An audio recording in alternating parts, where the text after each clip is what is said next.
Now, let us all enter into the next session where we understand about what is karma and what is dharma, the difference between karma and dharma. If somebody tries to attack you, what will you do? Naturally, you will defend yourself. Do you need a special spiritual practice for it? Do you need a special understanding? Whether you know the technique or not, method or not, system or not, by the very existence, your life will defend you. Because you don't want to be killed, you not killing others is Dhamma. Please understand. Because you don't want to be killed, you not killing others. That is ahimsa. Whatever you don't want to be done to you, you not doing to others. Same way, your properties. Naturally, you don't want that to be stolen. So you not stealing others' property is asteya. Naturally, you don't want anybody to lie to you. You not lying to others is satya. Whether you are a man or woman, naturally you don't want anybody's physical interference in your life.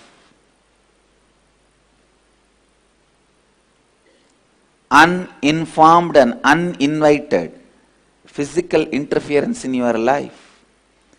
Doing the same to others. Not interfering into others' physical space, uninformed and uninvited, is brahmacharya. See very clearly, Dhamma is nothing but just these few basic truths. You don't want to be killed, so don't kill others. You don't want to be lied, don't lie to others. You don't want to be robbed, don't rob others. You don't want to be exploited, don't exploit others. You don't want others to live with all the resources of the world. So you don't do that same. Aparigraha. Please understand, asteya, aparigraha, brahmacharya, satya, ahimsa, non-violence, truthfulness, non-stealing, not robbing the resources of the world, and non-interference in others' physical plane. Please listen. Do you need any special spiritual practice or understanding to live these principles? No. See, when somebody attacks you, do you need a special spiritual understanding? Or just you have to read some books and do some spiritual practice to defend you? See, whether you are able to defend yourself or not is separate. Whether you are successful or not is separate. But even a worm, ant, raises its hood and tries to defend itself. Understand, you defending your existence, you defending your life, you defending your identity, you defending what you think as you, is natural. Do the same thing to others. That is what is natural flow of life. Understand, Dhamma is always non-controversial. Please listen. anything other than dharma, anything other than dhamma, always will leave some incompletion in you, some controversy in you. Dhamma is the one and only non-controversial flow of life, flow of existence. All judgments lead to more and more arguments, appeal. But all the solutions based on Dhamma leaves both sides complete. Please listen. Because Dhamma is the natural law of life, natural existence of life. Dhamma does not need any special spiritual practice, special spiritual understanding. It is just established on one truth. What you don't want to be done to you, don't do it to others. That's all. Listen. Come to the space of listening. If somebody tries to attack you and you defending yourself is the natural law of life, Dhamma. Same way, you not attacking others, harming others is good karma. Knowing you harming others is bad karma. That's all. Understand? Whatever is your natural flow is Dhamma. You not doing that to others is karma. Listen. Listen. You understanding, you will protect you when somebody tries to attack you is Dhamma, natural law of life. You doing the same thing to others by not attacking is right karma. Attacking is wrong karma. That's all. A simple flow of life is dharma and karma.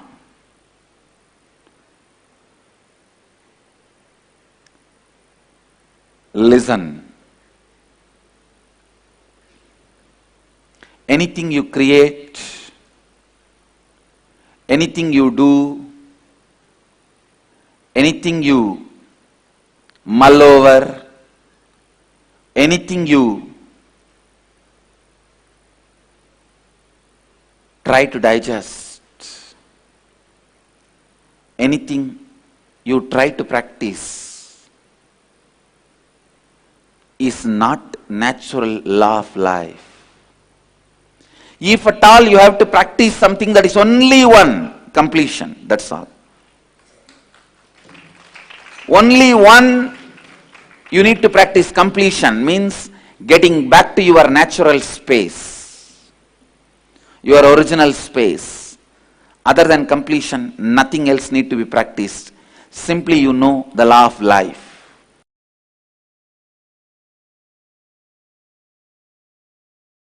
Listen. Listen. Understanding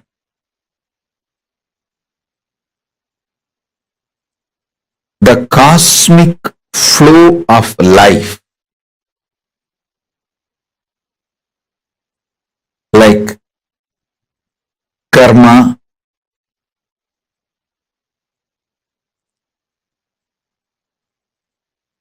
naturally takes its own course of life. Listen to every truth I am revealing. Understanding the natural flow of life means knowing people who harm you will get their karma back.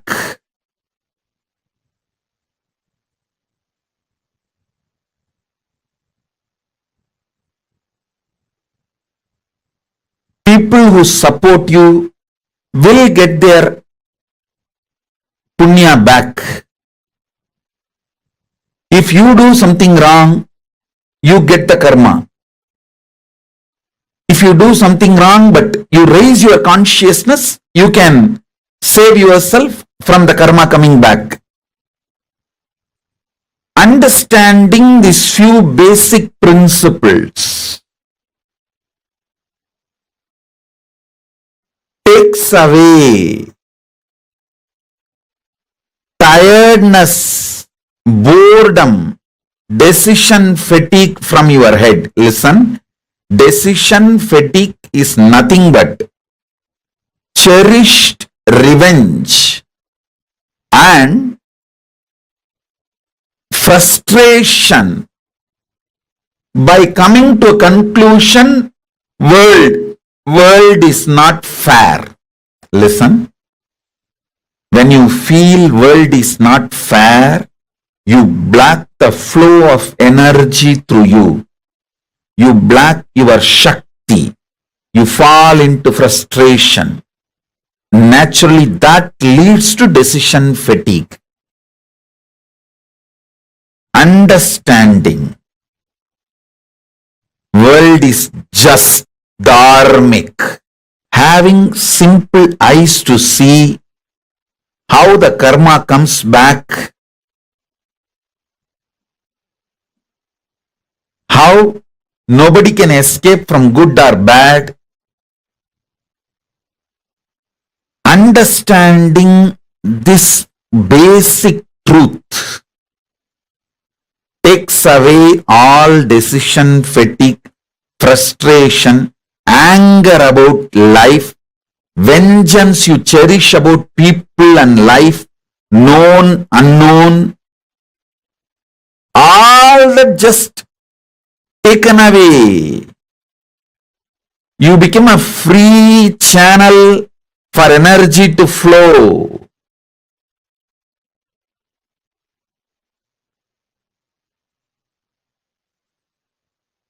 Listen.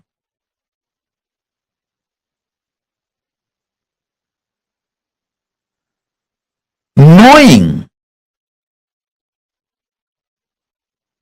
whether human society or world, nature,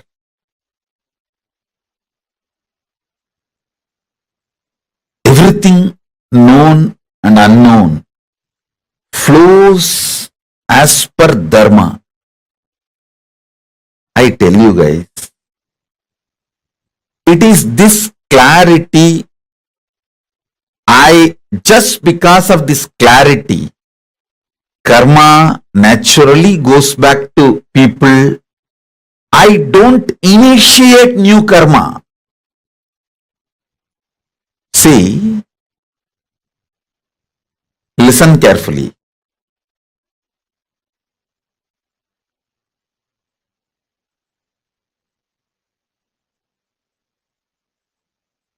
This is one of the biggest confusion, all those so-called logical brains. People try to tell, maybe, see, when I tell them, hey, don't kill the goat and eat, next janma, the goat will come as a human being and kill you and eat.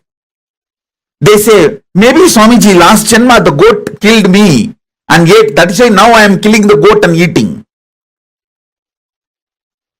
Stop initiating new karma. Then your Kundalini will be awakened. You will have the Shakti to see the flow of whole life. Stop this idiotic justification for initiating new karma.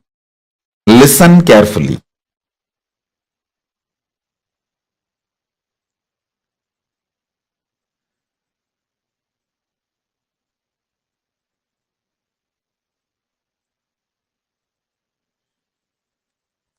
When I realized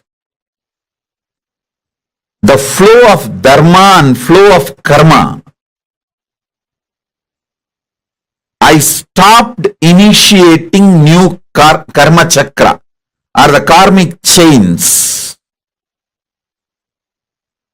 that has brought so much energy in me. So much energy, I tell you.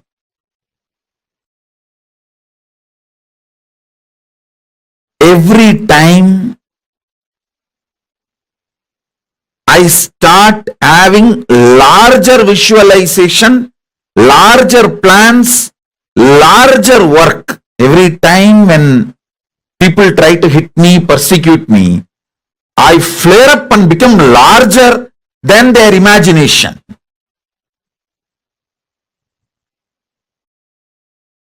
Secret of my energy is knowing the karma flow and dharma flow.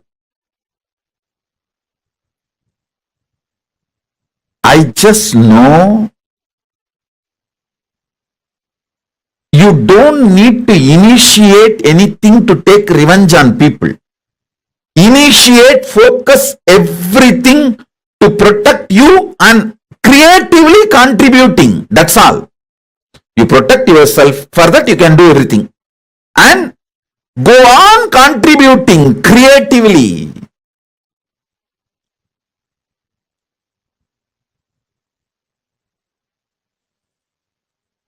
Even when I give a simple hug,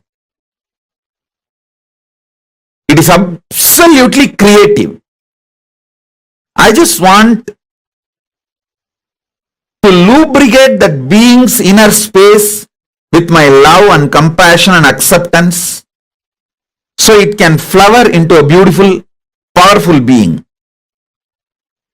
Same way when I scream, I just carve that being to become a god in every level. I stop just with these two. Maximum I protect myself and I go on contributing creatively because I am assured inside me experientially about the flow of the dharma, flow of the karma. I do not have a cherished vengeance, cherished anger, cherished violence. All of you should know. You may not have cherished anger towards one person, but you may have a whole against the whole system. You may have a cherished anger and violence against the whole humanity, against the whole economical system, against the whole currency system. When you cherish the anger against the whole system, or the organization you are working for, or the career you are doing, or the clients you are having, you may have anger towards the whole system. Even that gets you decision fatigue. When you cherish anger towards one person, it's called vengeance. When you cherish anger towards unknown system, it's called frustration.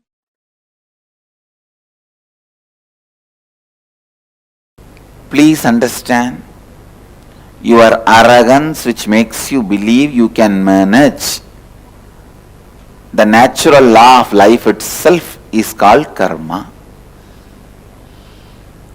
Your arrogance which gives you the belief you can manage the natural law of life is karma. Authenticity is natural law of life.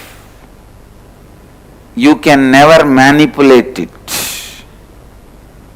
You can never manage it. Only you can be managed by authenticity. You should be managed by authenticity. Why we try to manipulate dharma, law of life? Because we feel at some part of us we cannot change that. We feel it is impossible for us to transform. some habits, some patterns, you feel you can't give up. So naturally, to convince yourself it is okay, you need to manipulate dharma. For example, if you can't live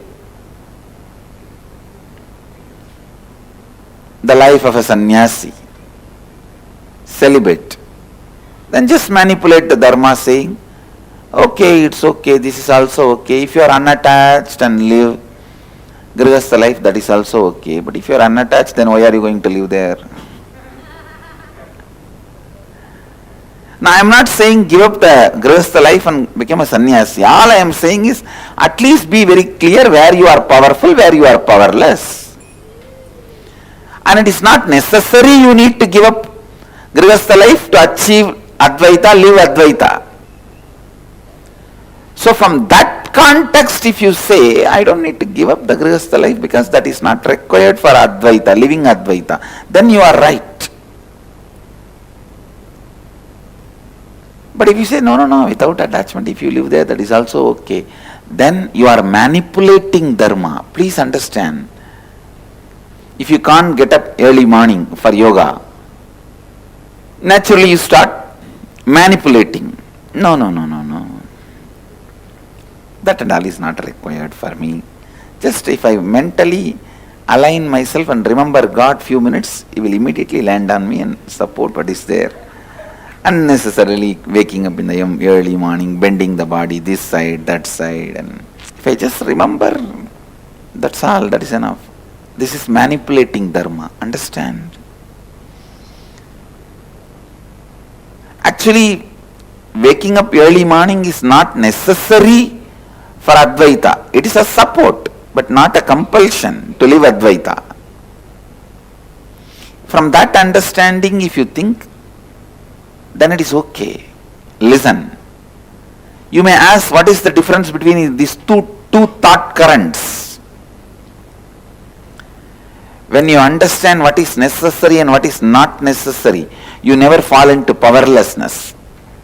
But when you think something is necessary and not able to do, you fall into powerlessness. Only the fellows who fall into powerlessness manipulate dharma. Trying to manipulate dharma is karma. Trying to manipulate dharma is karma. Understand? If you know thoroughly, you have to get up early morning for living Advaita. If you can't get up, the right thing to do is completing with the pattern you are not able to get up and making your body and mind fresh, alive for you to wake up early morning. That is the dharma. But unfortunately, if you learn to manipulate even one step of dharma with the wrong reason, I tell you, after that dharma can never enter into your life. Because you know how to manipulate every rule. Just one simple understanding. Integrity with the time. For living Advaita, integrity with the time is necessary. That is not option. If you tell 6:30 you will be there, you have to be there, or you have to inform them ahead, at least before 6:29, that you will not be there at 6:30. So integrity with the time is a compulsory for living Advaita. But when you can't maintain this integrity with the time and you start manipulating within you and without you, means inside you and outside you, both. No, that and all is for initial level people, not for everyone. That is not required. It's okay. Once you manipulate yourself, convince yourself that integrity with the time is not required, the moment you convince yourself, be very clear, You entered into the pattern of karma. After that, within 3-4 months, you will convince yourself with all types of manipulation. Authenticity is not required for you. You will convince yourself non-violence and cruelty-free lifestyle is not required for you. The ability to manipulate dharma, the mental setup of manipulating dharma, I tell you, that is the most dangerous pit a human being can fall. That's the most dangerous drainage a human being can fall. I tell you, I have to look at the stark reality.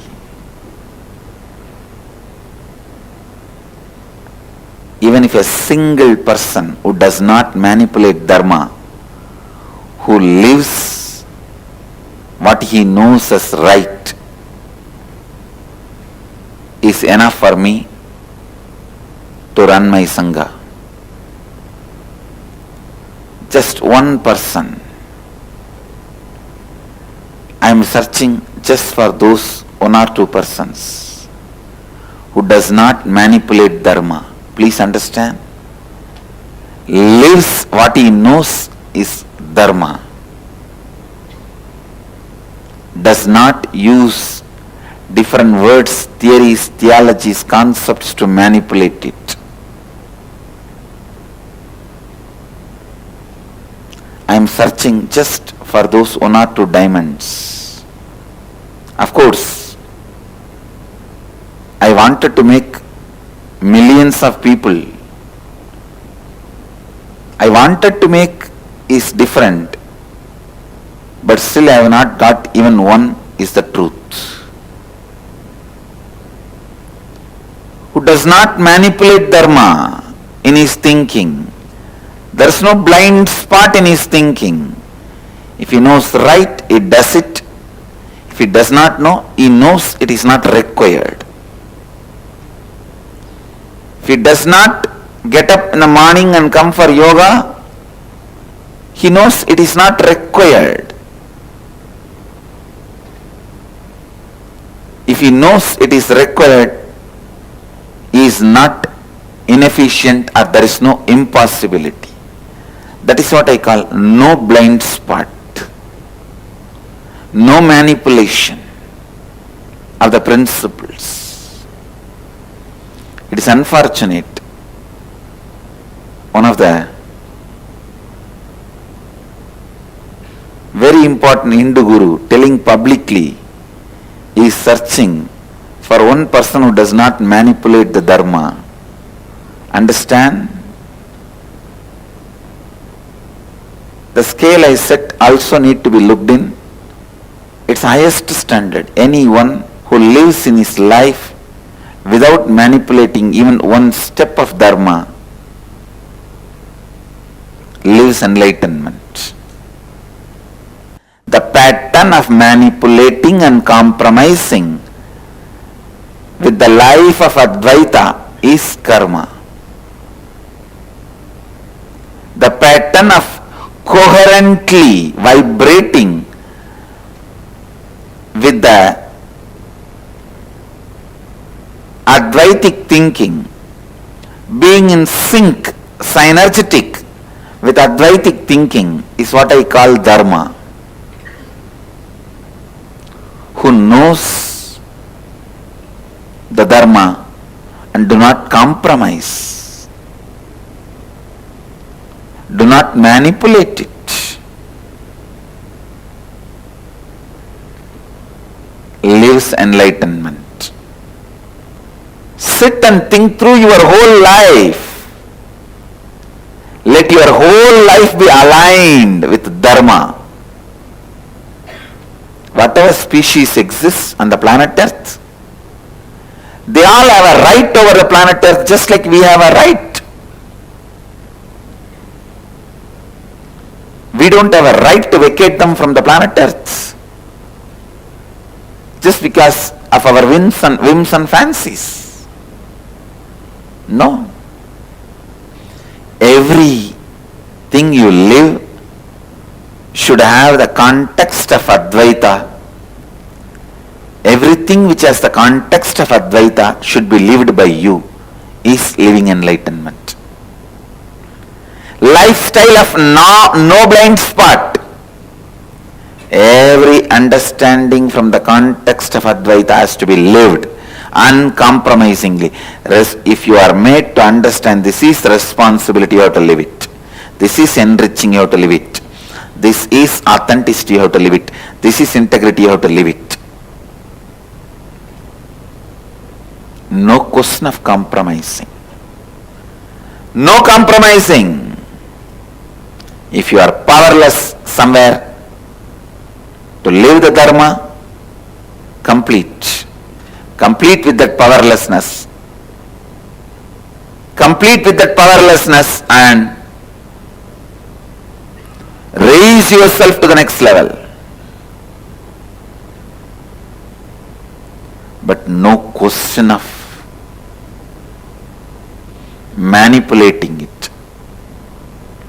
If you manipulate Dharma, you will never transform. You will never know where you need to complete. You will continue to be the same sewage, thinking outside you sprayed enough perfume, no one will have a smell. Yes, but inside you will be stinking.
So beautifully, Swamiji had explained to all of us the relationship between karma and dharma. I request each one of you to post whatever you have understood. See, Dhamma or Dharma does not need any special spiritual practice, special spiritual understanding. It is just established on one truth. What you don't want to be done to you, don't do it to others. That's all. In other words, whatever is your natural flow is Dhamma. You not doing that or allowing it to others is karma. Please take a few minutes and I request everyone to please type out this statement and post it.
Hope all of you have written this one extremely powerful cognition. So now let's discuss this deeply. Whatever you understood in the first session, where what we learned about, the previous session, where we learned about what is karma, correct? We all had so many questions. Now, how many of you are understanding in a little deeper way about what karma is? Simple. Don't do unto others which when done to you will cause you pain and suffering. How many of you are understanding this? Jingu was posted, thank you, Ma. This session is so helpful. Trying to do the best for feral cats is never easy. They never cooperate. It's good to know the intention is what matters, even though they don't understand this is for their good. See, it is simple. Don't do unto others which when done to you causes pain and suffering. Whatever is your natural flow is karma. Not doing it yourself or not allowing it to happen to others is karma. You are understanding this?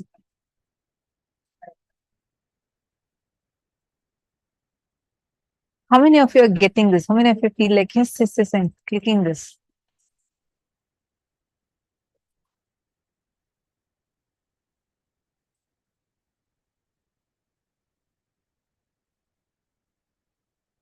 Now, with this definition, look, analyze, scan the different aspects of your life.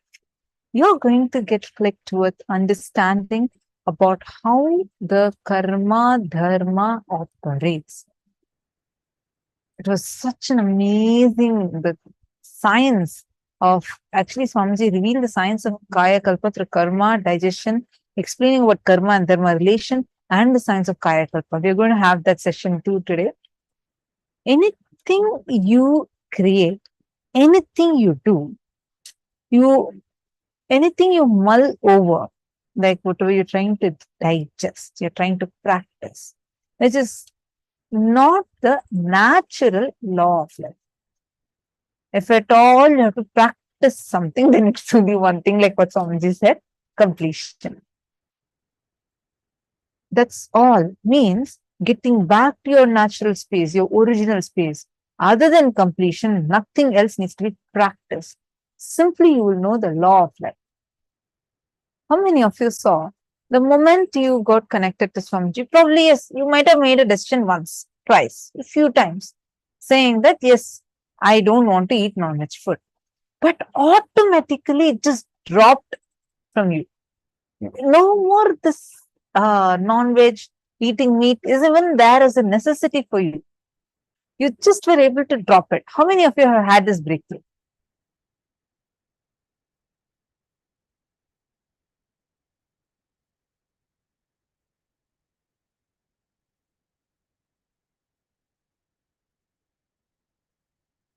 Susan Davidson is saying yes, and it seems like we are collecting karma at every turn.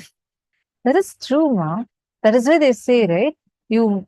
All of us are having, all of us usually have a lot of these things inside us, like the thought currents.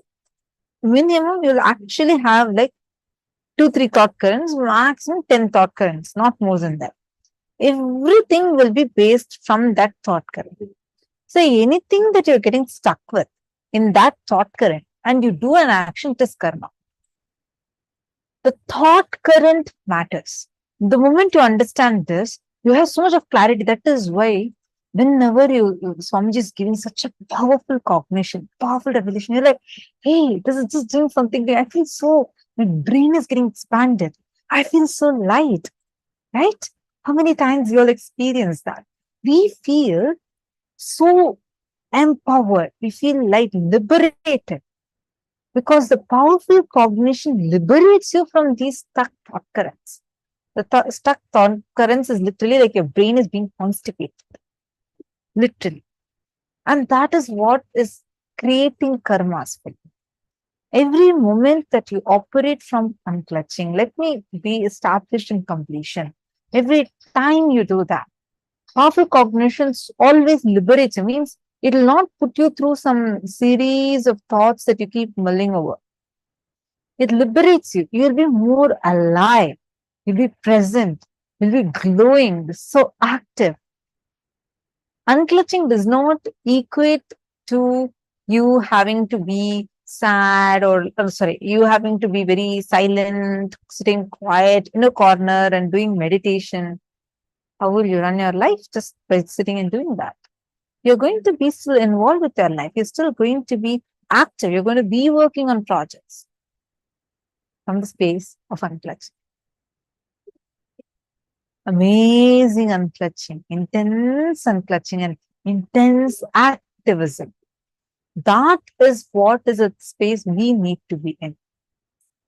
And moreover, beautiful things from Jittles. Let's say you're struggling with 10 patterns. Every morning it's a struggle for you to get up, and then you have a pattern of, let's say, coffee addiction, and let's say you have a pattern of binge watching movies, and let's say you have a pattern of drinking. Let's say you have such, like, a bunch of these patterns.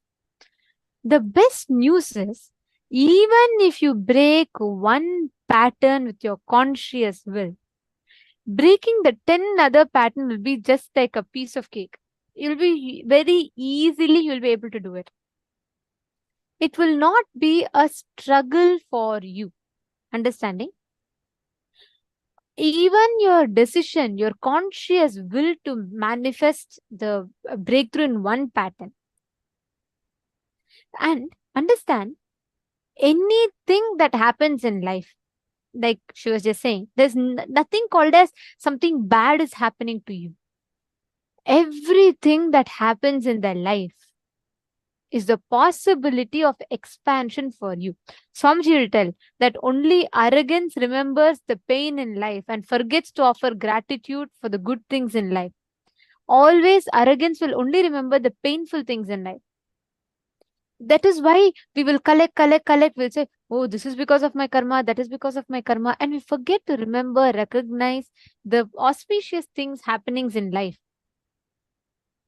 And all the things that you can, which makes you believe. See, only arrogance makes you believe that you can manipulate the natural law of life. So understand, you should never manipulate dharma. Never manipulate the dharma. Whenever you manipulated dharma, whenever you manipulate the dharma in your life, the law of your life, the natural flow of your life, you will create a delusional suffering in life. Let your whole, just sit and pen down for a few minutes. Decide, let your whole life be aligned to dharma. You have to live. This is responsibility. This is enriching. You have to live. This is authenticity. This is integrity. Then no question of compromising. Further, understand, anything that exists on planet Earth, everything has to go by this law of life. Pen down 3 instances of your life where you supported dharma and avoided karma. For example, found a large turtle inside my house. My sister told me to throw it out. I took it in a bucket of water and left it in a nearby pond. Just write it down. Where you supported dharma and avoided karma. Are all of you understanding?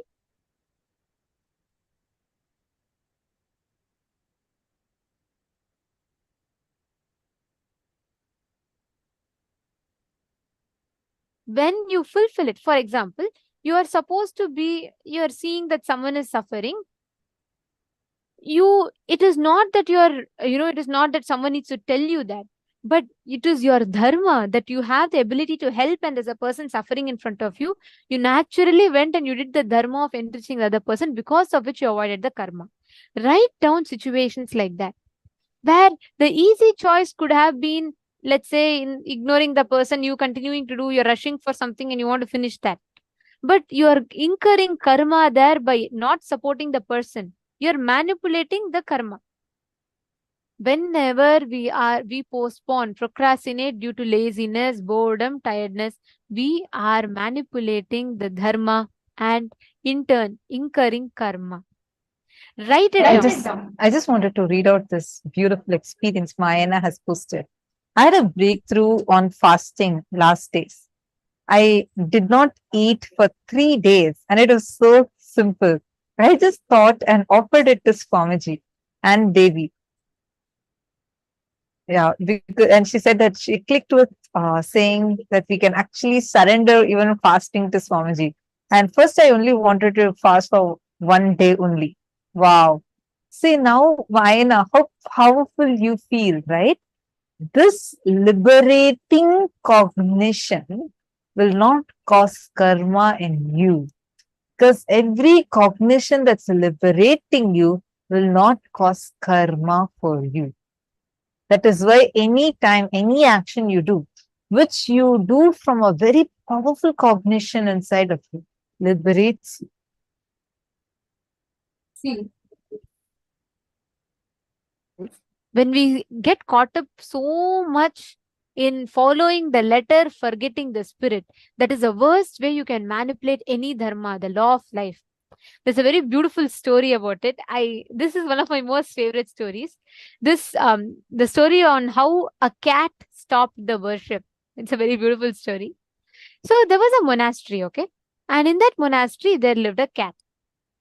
Every day, whenever the Sannidhanam, which means the pontiff of that monastery, was performing his daily worship, the cat used to jump here and there and used to create a huge ruckus.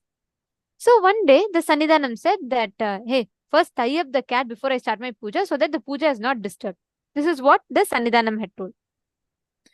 The disciple tied up the cat and the Sannidhanam did the puja peacefully. On the second day, they again tied up the cat. The Sannidhanam did puja. On the third day, they again tied up the cat and the Sannidhanam did the puja. After some time, it became customary to tie up the cat before Sannidhanam started the puja so that it doesn't jump and disturb. One day, this old Sannidhanam, he died. The new Sannidhanam, the successor, succeeded him, who also faithfully followed the practice of tying up the cat before doing the puja. After some years, the cat died. Now the disciples don't know what to do, how to start the puja without the cat. So they started searching everywhere for another cat, but no cat could be found. Finally, that day, Sannidhanam could not perform the puja because there was no cat. Understand? Initially, the cat was told to be tied up so that it doesn't disturb. Now, that became just following the letter, forgetting the spirit, and they stopped the worship because there was no cat. Understand? A beautiful religious tradition which had been happening without break for hundreds of years was stopped because of the wrong understanding.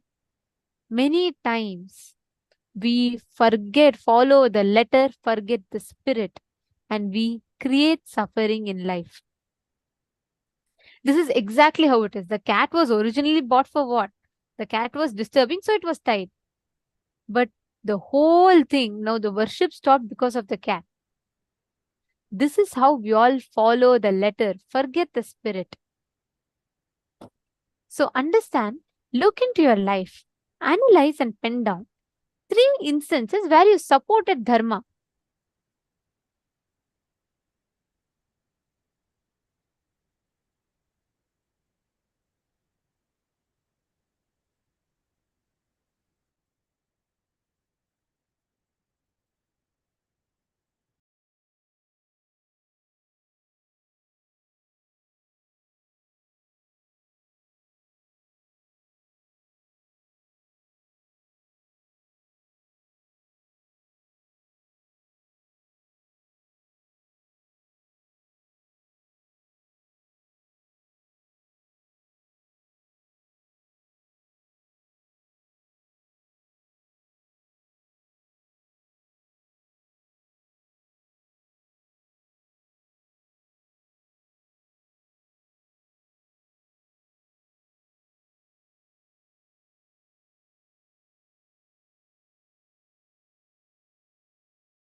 Slowly relax.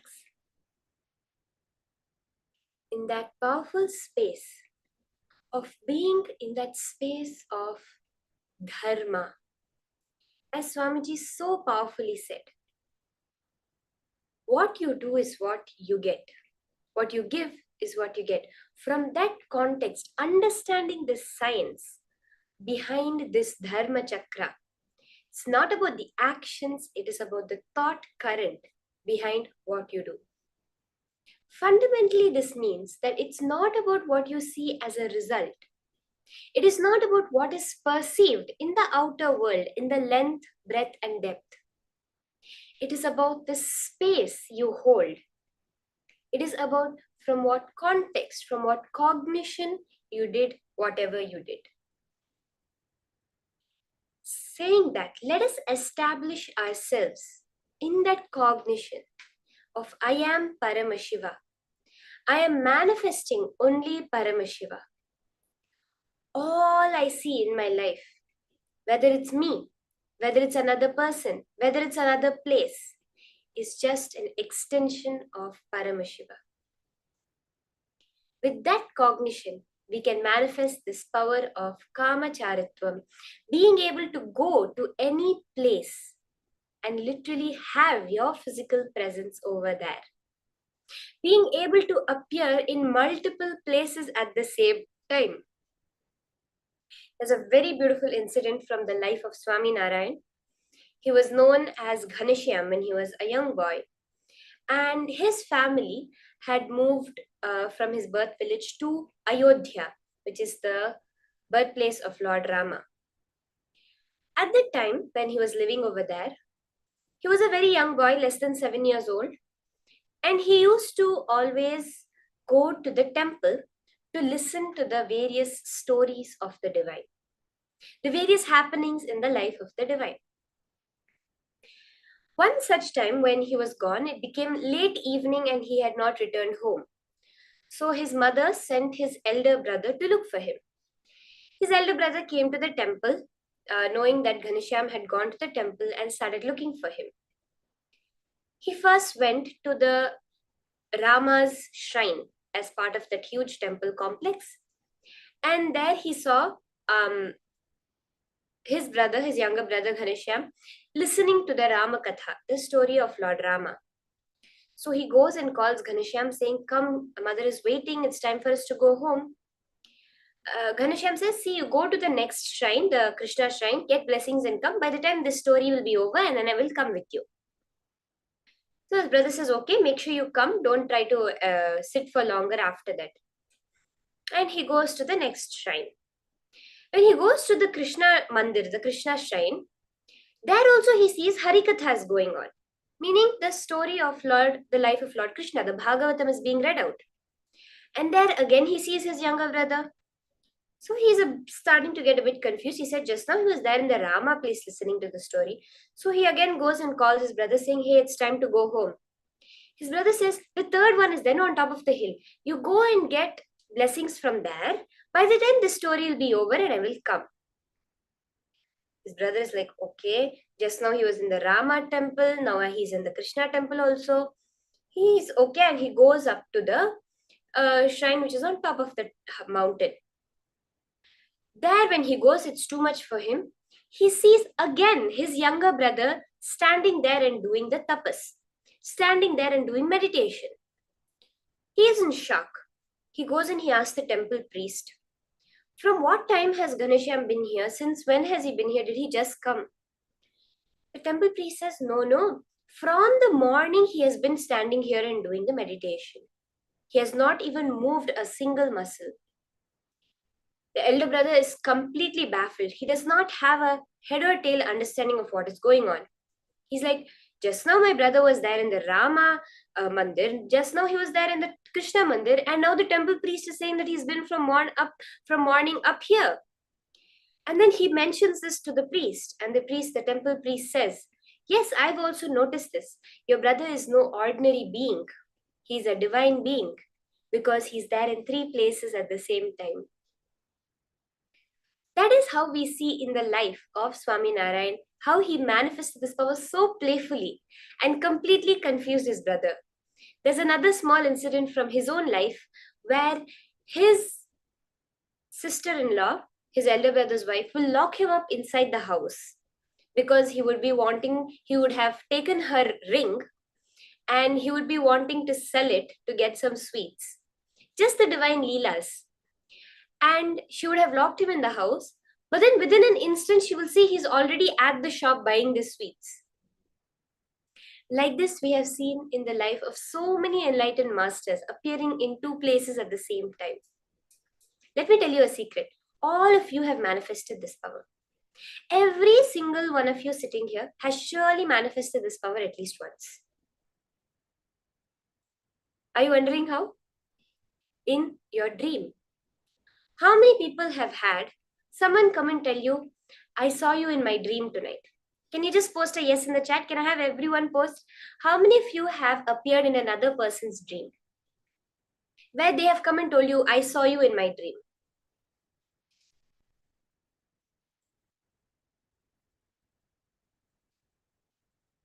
Yes, okay, Madonna is saying that she has heard this. Can I request everyone to post?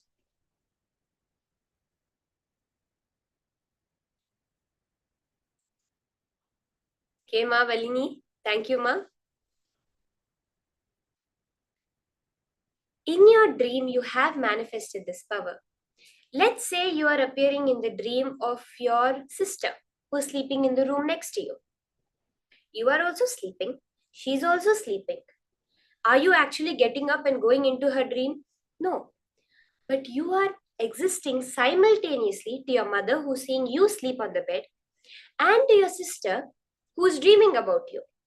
Or else you have two people dreaming about you at the same time. All we are doing is raising the frequency of that to manifest it in this higher reality also.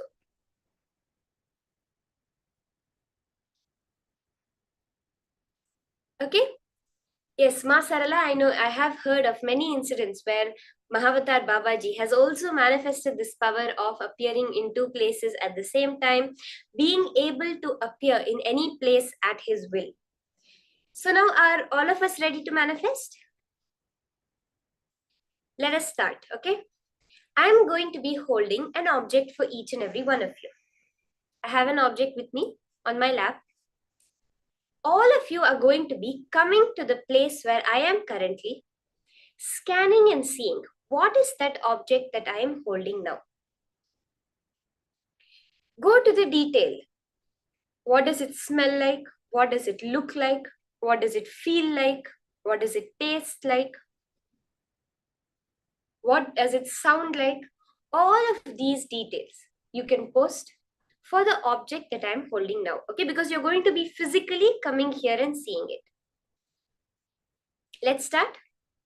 I want to request all of you to post in the chat whatever Paramashiva reveals to you. Exactly what is the object that I am holding in my hand right now.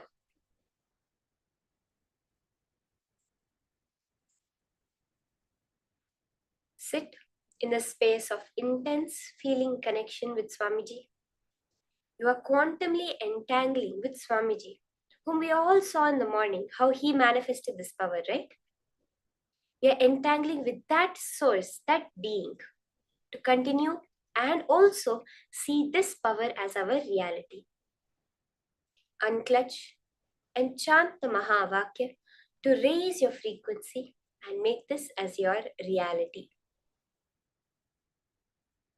Chant the Mahavakya and physically look, experience with all your five senses.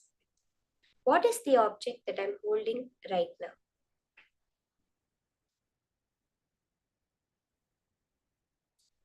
If you have any doubts about the manifestation, if you're understanding completely, I request all of you, you can post in the chat any doubts, any questions, any clarifications you need.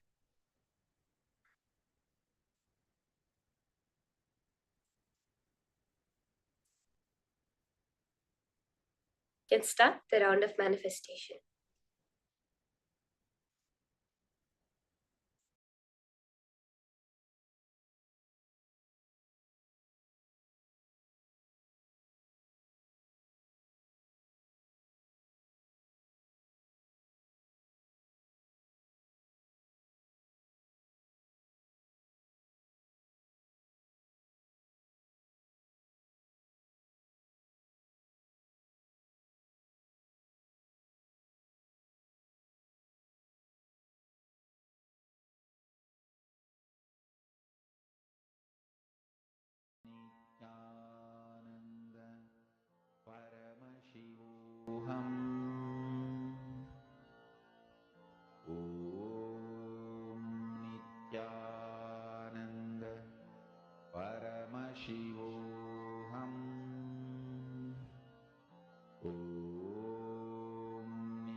I see people starting to post. Thank you. As and when Paramashiva is revealing to you, you can immediately start posting it in detail. Go through all the five senses. What are the sounds that Paramashiva is revealing to you? The sight, the touch, the taste. All of this you can post.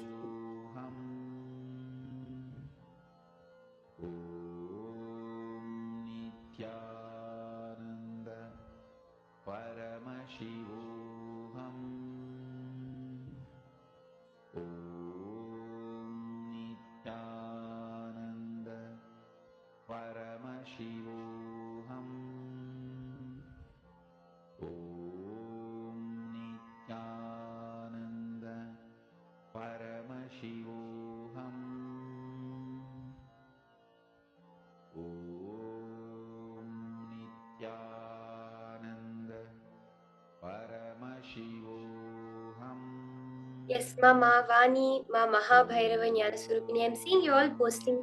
Go to the detail. What is the colors that is appearing to you? What is the feel? Like, what are you able to feel as the texture? If there's any smells or tastes, post all the details. How exactly did it appear to you? You saw, let's say, Ma Vani said she saw bells. How was the bell? How did the bell appear to you? Did it appear as a word, as a sound, or as a feeling? Did you see someone holding the bell? You can post all the details of exactly what you saw. What color was it? What size was it? All of these details.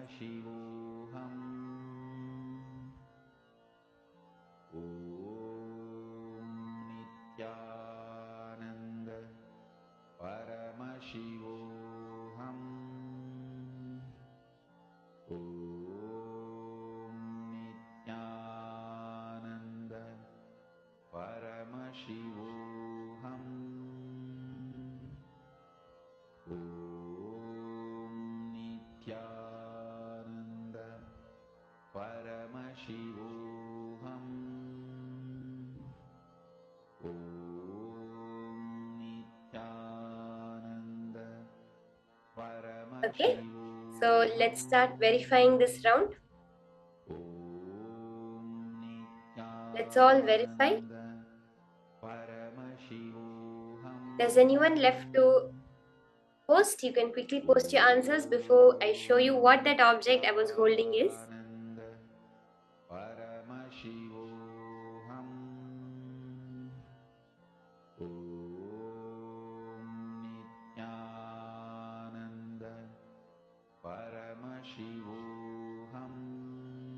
Anyone left to post?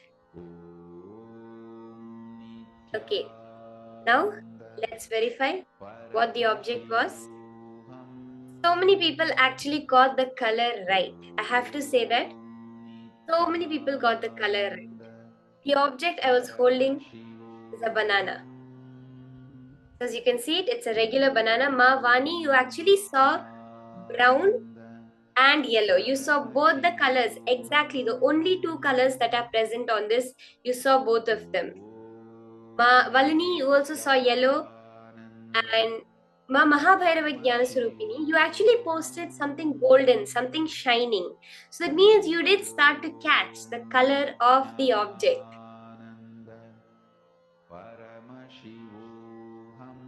Ma Kalyana Sundari Ma, you saw a green apple. You did see a fruit. You were very close, Ma. You saw a fruit. So this is the object that I was holding. A banana.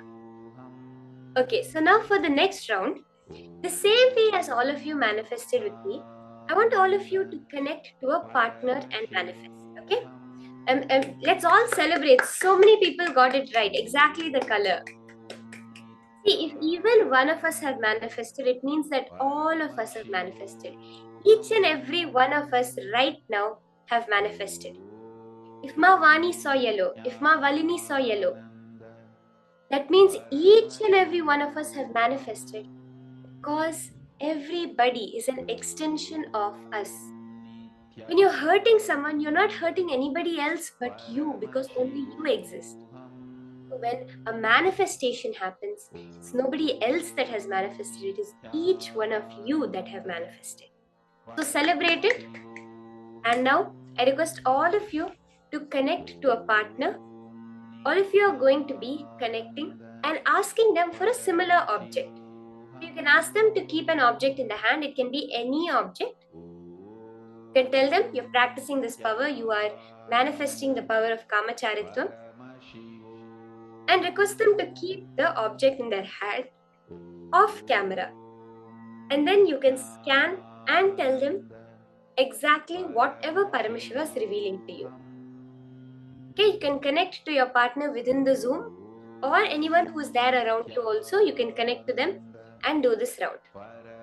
The same process, unclutching, Mahavakya, and intense feeling connection with Swamiji. Let's start.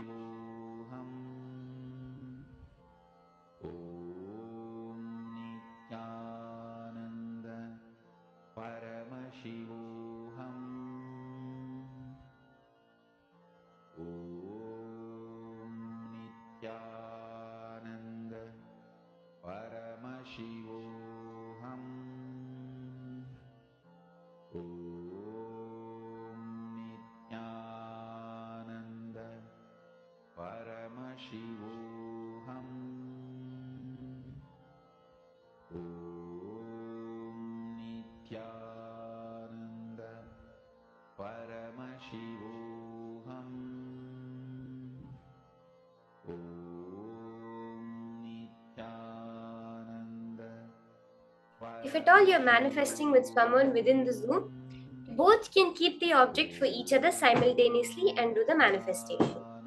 Okay? So let's all start. Chant the Mahavakya intensely.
Paramashivoham.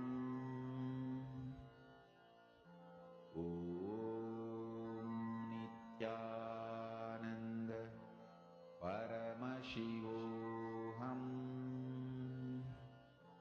Om Nithyananda Paramashivoham. Om Nithyananda Paramashivoham.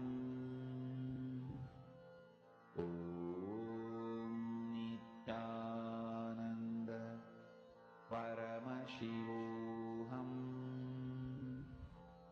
Om Nithyananda Paramashivoham. Om Nithyananda Paramashivoham. Om Nithyananda Paramashivoham. Om Nithyananda Paramashivoham. Om Nithyananda Paramashivoham. Om Nithyananda Paramashivoham. Om Nithyananda Paramashivoham. Om Nithyananda Paramashivoham. Mahamahavagya, spiritual lullaby for samadhi, and Suprabhatam, wake up call, wake up song for Paramashiva. This Mahamahavagya is spiritual lullaby for you to fall into samadhi. Suprabhatam, wake up song for Paramashiva to wake up in you. Just remember this one powerful cognition. This Mahamahavagya puts me in samadhi. This is spiritual lullaby for samadhi, and Suprabhatam, wake up song for Paramashiva in me. For Paramashiva to manifest. With this one spiritual powerful cognition, chant this Mahamahavagya.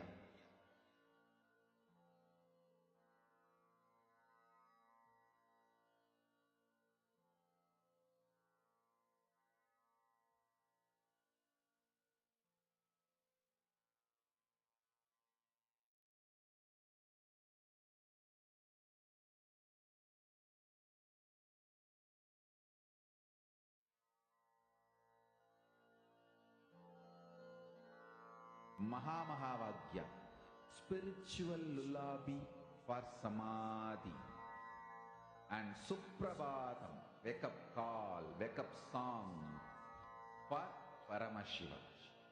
For Paramashiva to manifest. With this one spiritual powerful cognition, chant this Mahamahavagya.